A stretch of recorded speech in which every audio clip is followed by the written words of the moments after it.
Okay, welcome back to the channel. We are still talking about, or I am talking, you try to listen, about partnership taxation. And what's now due is the so-called Sonderbilanz for a partnership under German law, a peculiarity here in Germany, which you should have some knowledge about. Well, so the problem should first be explained because naturally, without understanding what the problem is, we have no feeling for the solution, naturally. So you probably remember example 1 from the last chapter. That was partner A owns a building and lets this office building to the OHG where he is a partner of and gets a monthly rent of 10,000. And the decisive question was then that payment of 12 times 10,000 a month. What is that as a type of income for A? And the answer was that is business income. And so the natural conclusion was if the house leads to business income for A, then it must be business property. And that brings us to additional consequences because when we have business property, the tax base which we need to compute is the profit. Now the profit has to be determined by balance sheet and bookkeeping. That follows from 4.1 ESTG. So that means as the house is relevant now for the profit, the house must be included in the tax balance sheet of that partnership because as the rent is regarded as a part of the profit of the partnership, and so the house must also be a part of the business property of the partners. Well, now under civil law we come to a problem. The commercial code in Germany says a partnership is the merchant, and a merchant is only allowed to show its own property in its balance sheet. So under commercial law, you have only the permission to show things, assets, liabilities, expenses, revenues, in the commercial balance sheet of the partnership if that affects all the partners together, so the partnership itself. Now tax law comes and says, no, I also want the house inside the balance sheet, although that house belongs to one partner alone. So you have now a difference, and that creates a difficulty. What can we do? The basic rule is the principle of Maßgeblichkeit in paragraph 5.1 ESTG, so that there is a mandatory link between the tax balance sheet and the commercial balance sheet, but that link is expressed in the following way. The tax balance sheet is to be based on the commercial balance sheet. Deviations are only allowed if tax law requires or even allows them. And here we have a case where there is a deviation. And if a deviation is necessary, then you have to keep additional documents where you note down the deviations, so that when you take your balance sheet plus the sheet with the deviations, you can construct a tax balance sheet with the correct entries under tax law. So we must show an asset in the tax balance sheet, but on the other hand, we are forbidden to show it in the commercial balance sheet. So as I already pointed out, the adequate solution is just take an additional sheet of paper, write a headline, please do not forget the following items for drawing out the tax balance sheet. And then you just put down on that additional sheet of paper all the things which you are forbidden to put down in the commercial balance sheet. So the tax balance sheet of a partnership will automatically consist of first the common balance sheet based on their commercial balance sheet, the values there adjusted if necessary to the requirements of tax law, plus an additional sheet of paper, an additional balance sheet showing that property which belongs only to one of the partners alone, in our example, the house. So that's the adequate solution. So that is how it will look in practice. Commercial law, balance sheet, basis for the tax balance sheet. You adjust the values if necessary to the rules of tax law. And then you have an additional sheet of paper which says this is now the list of all things which cannot be written into the common balance sheet under commercial law, but must be not forgotten for tax purposes. And this additional separate balance sheet would be called Sonderbilanz. That's a special German term, just to signalize that this is property which is held separately, so gesondert, from the common property. Here, for example, A might own a car which that partner uses for business purposes only, and therefore which is therefore business property. Okay. For the sake of convenience and to make things more clear, people have agreed on not drawing up only one additional sheet of paper for all the partners together, but to have such a paper for each individual partner, so that you can keep apart which part of the property belongs to which partner, which expenses were borne by which partner alone, and so that gives more clarity. So we have such a Sonderbilanz paper for every individual partner in a partnership if such a deviation becomes necessary. Okay, I hope that's understandable. The technical term for that part of the business property which is owned by only one of the partners alone in Germany is Sonderbetriebsvermögen. One might translate that separate additional individual property or business property. And the technical term for the additional separate balance sheet for each partner's individual business property is called Sonderbilanz. Now that term Sonderbilanz is a word which is highly recommendable to use, even when you talk to English-speaking people, because as the whole phenomenon only exists in Germany, it makes no sense to translate this into English by some vague, newly invented terms, because when your English conversation partner then talks to somebody else and says, I heard about that separate additional individual items balance sheet or so, then the German conversation partner will just be confused, irritated, and try to ask back with his or her own translation of Sonderbilanz, do you mean this? And so a big confusion will arise. The best way is, as from my experience, it is easily possible for English-speaking people to memorize that single German word Sonderbilanz. Just to keep that word in the English language, and then just to coin corresponding words for all the things related to the Sonderbilanz.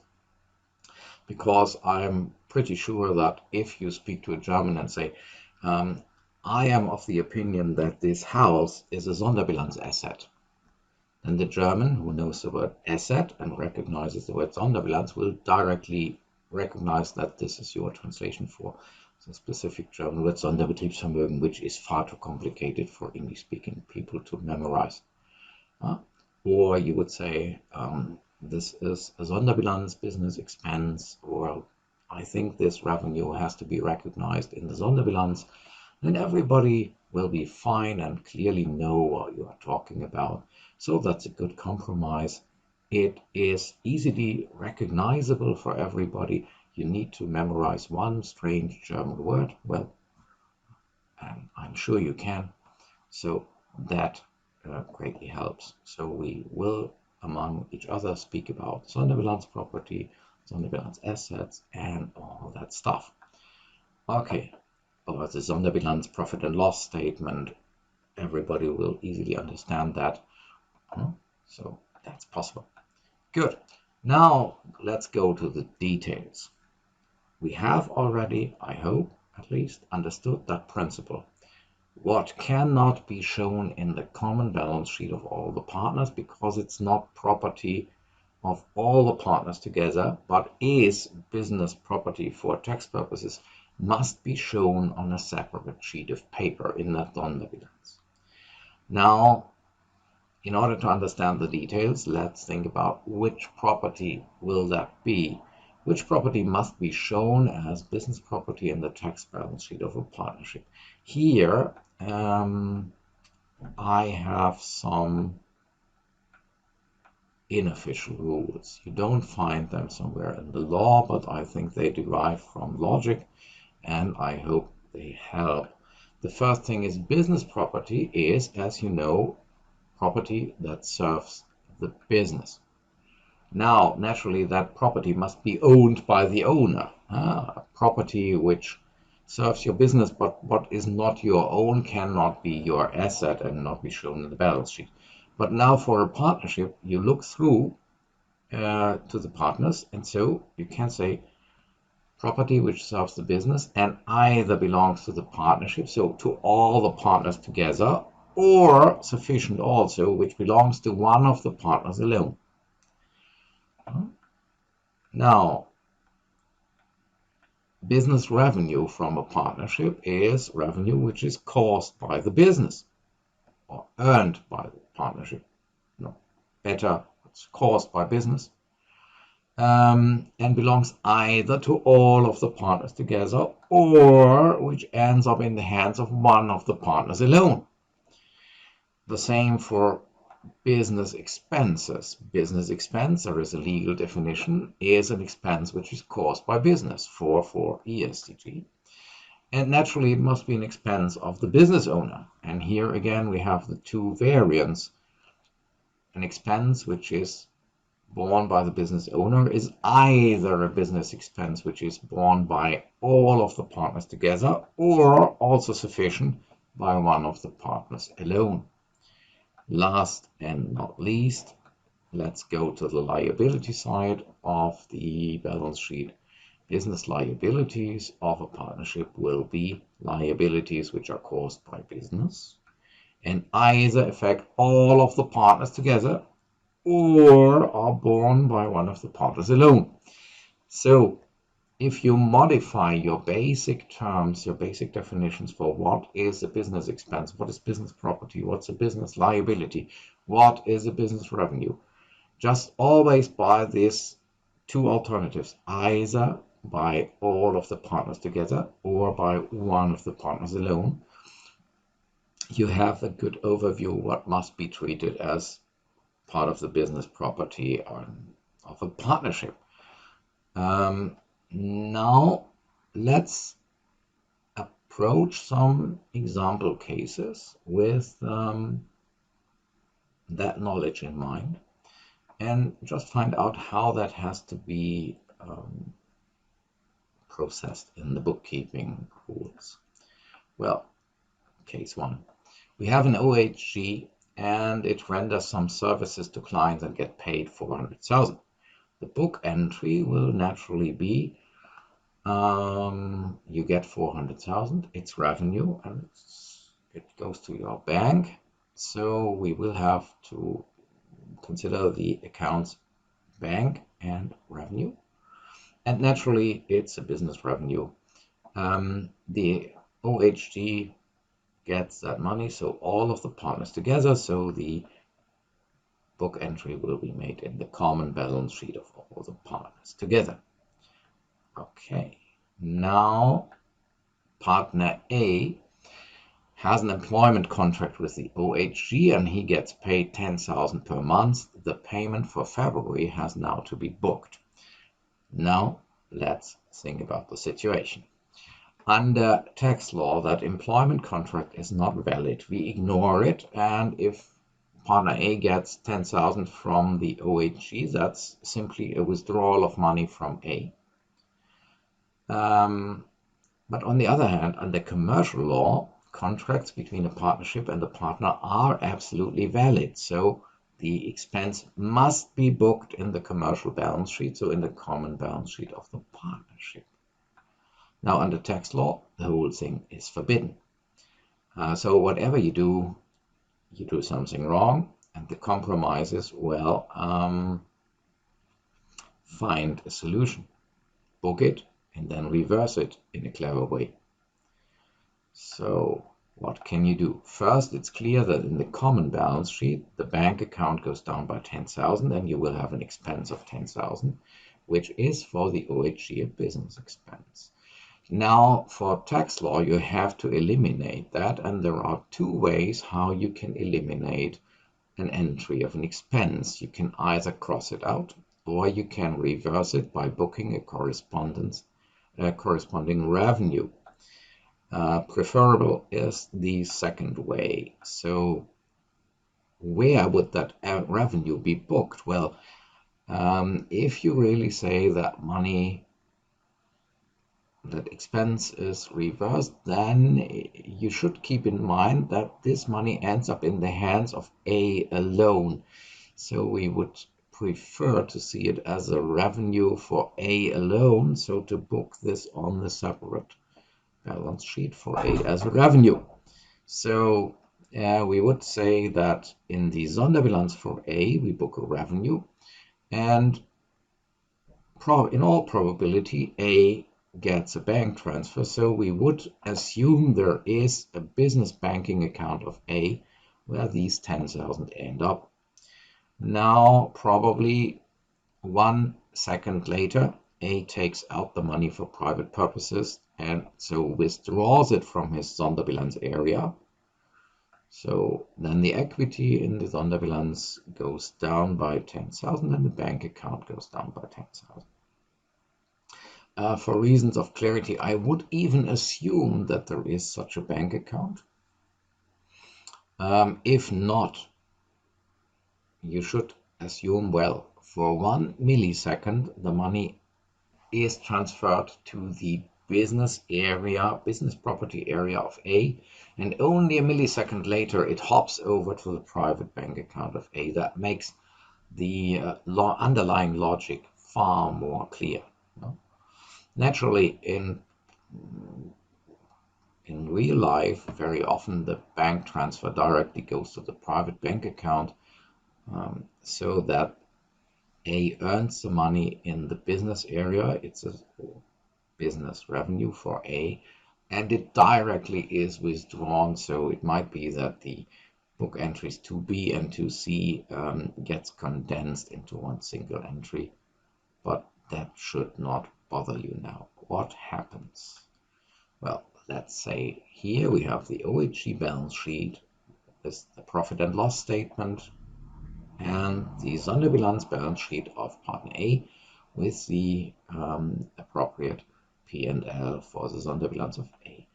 The first transaction was the bank transaction here, business revenue in the common balance sheet, and then we had that payment made to A. First, it's clear in the common balance sheet we have a wage payment and the bank account goes down. Now we have to recover the money to book the reversal for tax purposes on the extra sheet of paper. So we book a revenue and we book that this money arrives on the bank account of A. And as you see here, ladies and gentlemen, there is a small printing mistake. Naturally, the bank account of A should not show up in the P&L of A, but in the Sonderbilanz of A. So let's correct this a bit. And I hope now you can see the correction if everything's right. Yeah, then you see now the business bank account of A as a single person gets now 10,000, and he has wages, which from tax perspective is no wages but simple business income. And then the money is probably shifted over to A's private bank account. So we have our bank account going down and we have a withdrawal from the equity so that A's equity goes down a bit. Okay. Imagine a second case. partner A buys a car for 50,000, which he exclusively uses for his job in the OHG. The other partner refuses that the partnership pays for that car. B thinks A could walk on foot, and so A finances the car alone, but as it is nearly exclusively used for business, it's automatically a business property. Now, you are not allowed to show that car as business property under commercial law because it's not owned by all the partners together. So it cannot be shown in the common balance sheet of the partnership, which is to be made under commercial law.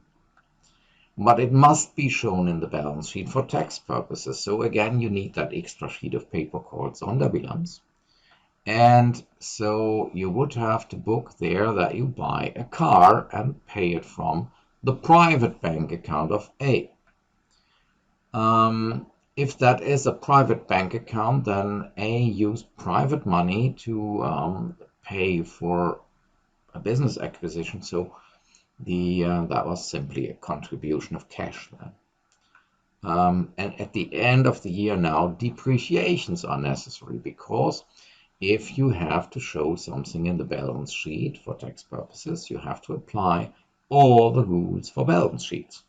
And every item in a balance sheet which has a limited useful life, so where the value goes down to zero towards zero over time, has to be depreciated in regular amounts over useful life. Now assume that the useful life of this car is 5 years. Then if we bought it in January, we will depreciate it by 10,000 for the whole year. And well, now the question is the depreciation a business expense? Yes. If I use something for business and it loses value over time, then that loss of value is caused by business. So it's a business expense. Now, next question. Is this a business expense which affects all the partners together? No, the OHG partners said, we don't pay for this car. That's your private or your individual fund. Pay for it. So not borne by all the partners together. So forbidden to write it in the P&L of the common balance sheet. But it's borne by one of the partners together and one of the partners alone, sorry. So you have to show it as a business expense in the tax balance sheet. So you can only register it on the additional sheet, which is called Sonderbilanz.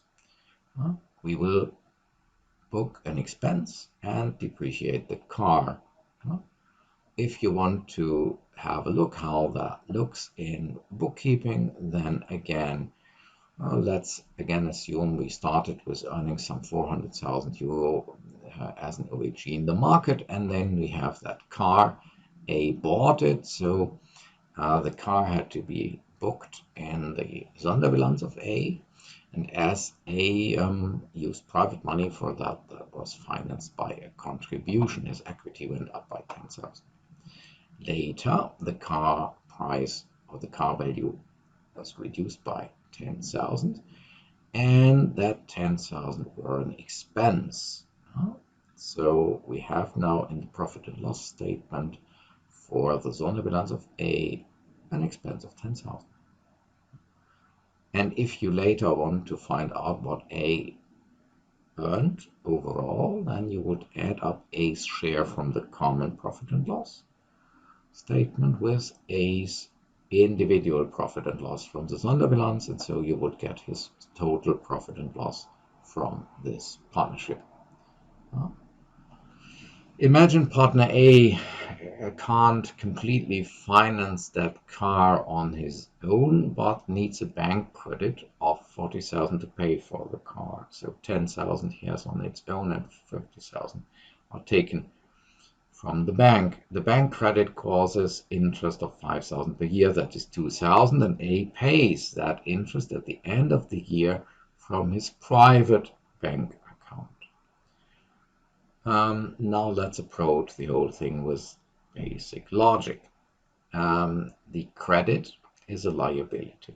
Is the liability caused by business? And the answer is Yeah, the credit was used to finance an acquisition which serves the business.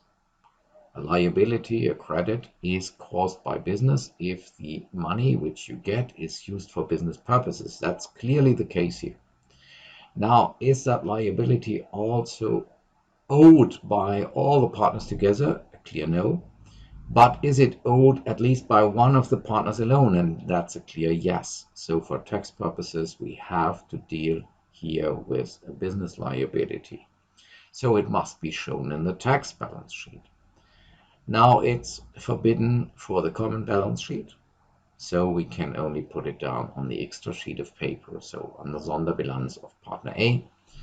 So we will book this as debit record car 50,000, credit record liability 40,000, plus, as the other money came from private sources, contribution 10,000. And when at the end of the year the interest is paid, is that interest then a business expense, although it is paid from a private bank account? And the answer is a business expense is everything what is caused by business. Here we have a business liability, so interest caused by that liability is caused by the business. So the 2,000 interest payment is a business expense.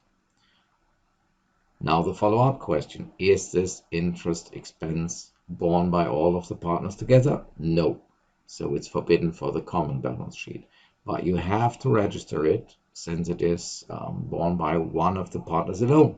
So extra sheet of paper, Sonderbilanz, take the P&L part of that Sonderbilanz sheet of paper and write down, please do not forget for tax purposes, there is again an interest expense of 2,000, which we should not forget. Technically, how do we end up?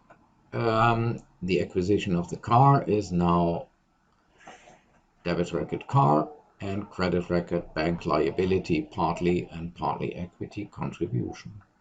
Then the depreciation lowers the value of the car, 2,000. And no, the interest expense, I confuse it now with depreciation.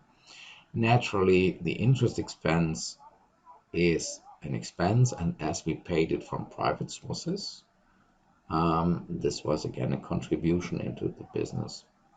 So you pushed in 2,000 euro, and a millisecond later you used it to pay the interest to the bank. That's the logical context here. Okay. And by the way, for reasons of simplification, I left out that this car should also be depreciated. So there would be in reality a fourth book entry, a fourth posting, which says the car has now to be depreciated, let's say by 10,000, and that would lower the value of the car and create additional expense in the P&L. Number 4, Mr. A is at the beginning of the year an employee of the BCOHG, and he gets a monthly salary of 5,000. Now, A is so impressively good that the others say, we need to make A a limited partner. He deserves it. We need A constantly in the boat. And the best way to make friends forever is to make A a partner. Let's say we make him a limited partner. He gets a 10% share in the profit. The OHG is now renamed into ABCKG, which does not change much. And A really counts as a partner for tax purposes because A has the basic rights of a limited partner. Now the employment contract is just carried on, so Mr. A still gets 5,000 per month.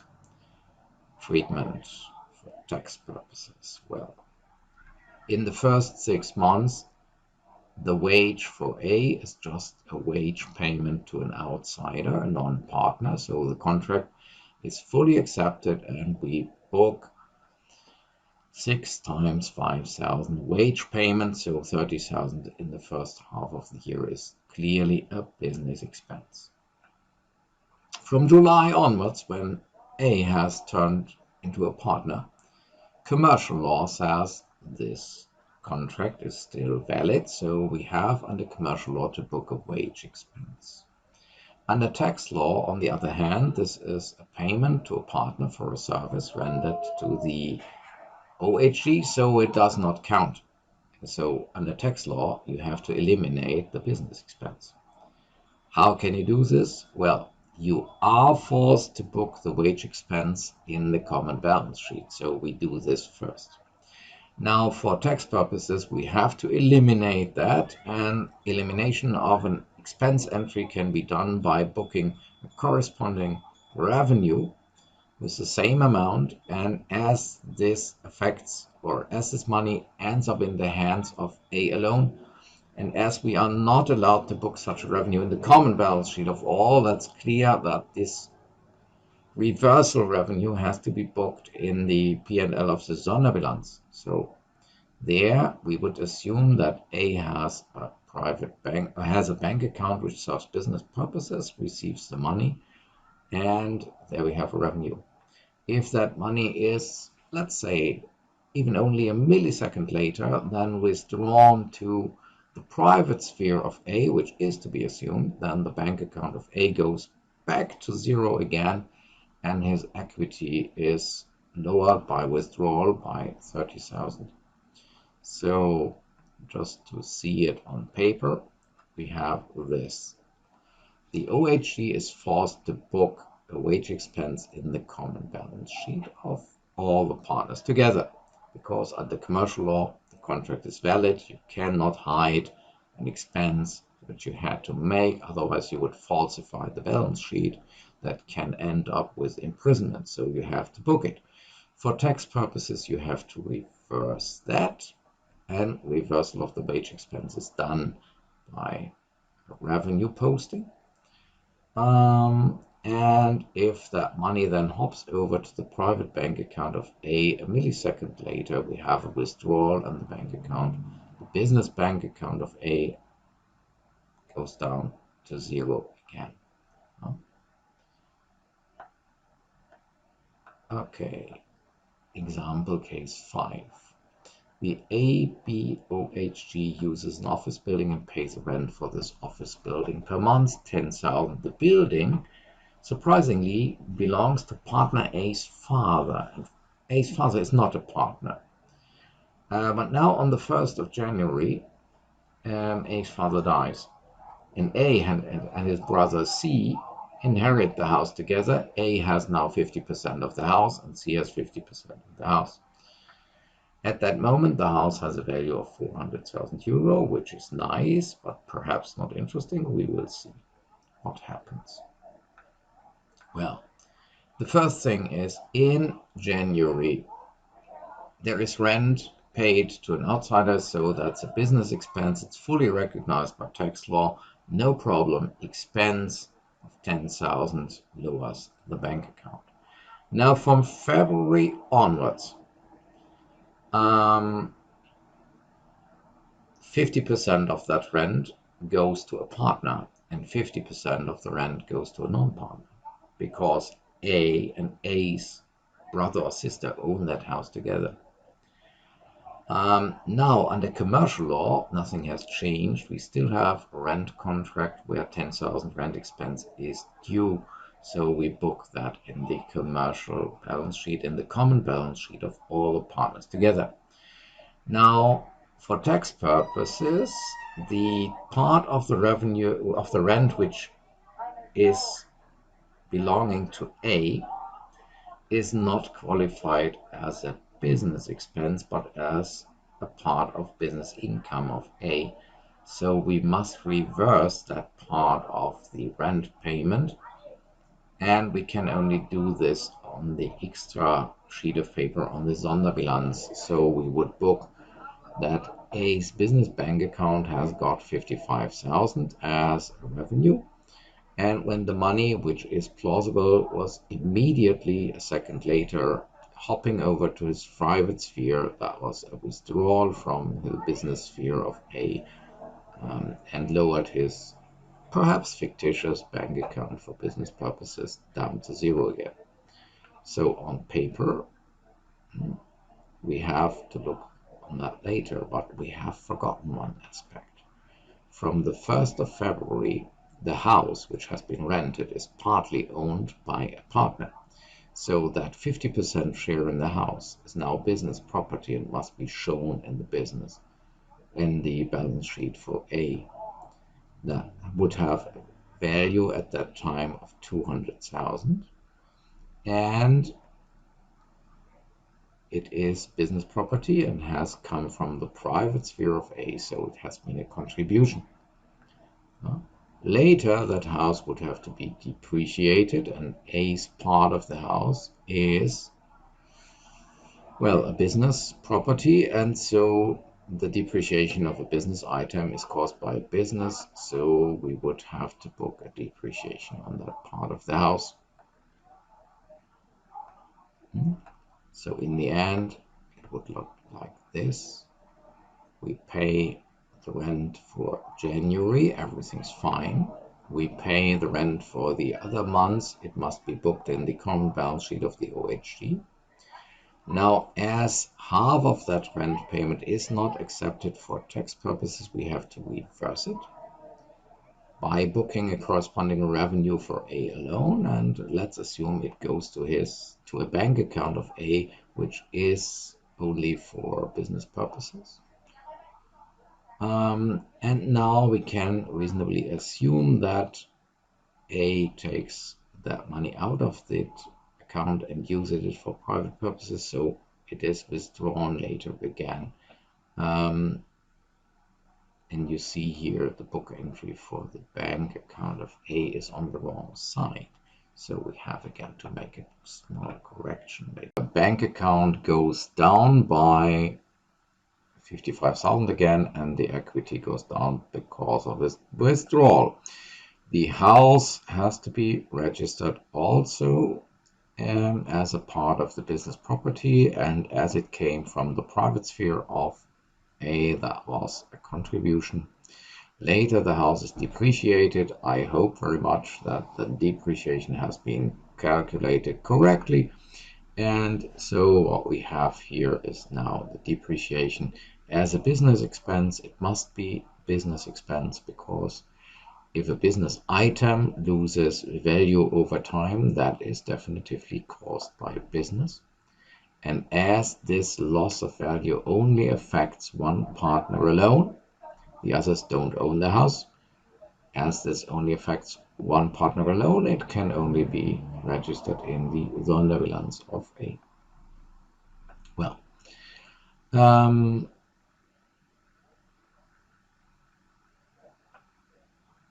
now let's think about a longer example. Imagine there is an OHG consisting of 4 partners, namely A from Kleve, B from Brussels, C from Goch, D from Düsseldorf. And the OHG does something strange. They have different areas where they are busy. One is they sell dogs in a shop at Kleve, and they sell hot dogs in a restaurant at Düsseldorf. They also own a house in Munich, which brings a rent income of a revenue of 2,000 per month. That house was bought for 300,000 some years ago. So now imagine some additional things, relations with partners. Partner A acts as a managing director for the dog shop in Kleve. Monthly salary is 10,000. Adequate would even be more, namely 12,000. You know, that's, as we have to deal with a partnership, that's completely without interest. Partner B owns a patent right for the preparation of dogs as hot dogs, which is used by the OHG. Okay, that's probably not the best taste for an example. Okay, but accepted as it is, monthly payment to that partner for the license is 4,000, booked as expense by the OHG. Partner C from Goch does nothing to make things simple for us, and D from Düsseldorf owns a building together with his wife, 50-50, in which the OHG runs the restaurant, so monthly rent is 10,000.